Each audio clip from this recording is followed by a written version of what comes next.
कल्याण डोंबिवली महानगरपालिका क्षेत्रामध्ये वेगवेगळ्या ठिकाणी म्हणजे टिटवाळा गणेश मंदिरापासून तर डोंबिवलीपर्यंत 8 ठिकाणी हे सायरन बसवण्यात आलेले आहेत. त्यातील एक सायरन हा कल्याण डोंबिवली महानगरपालिका मुख्यालयामध्ये बसवण्यात आलेला आहे.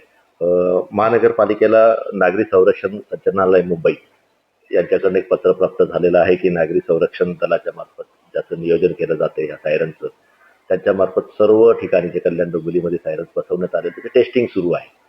त्याचाच भाग म्हणून कल्याण डोंबिवली महानगरपालिकेमध्ये जो बसवण्यात आलेला सायरन हा दररोज म्हणजे आज 8 तारखेपासून 8/5/2025 ते 14/5/2025 या कालावधीमध्ये याची टेस्टिंग करण्यात येत आहे.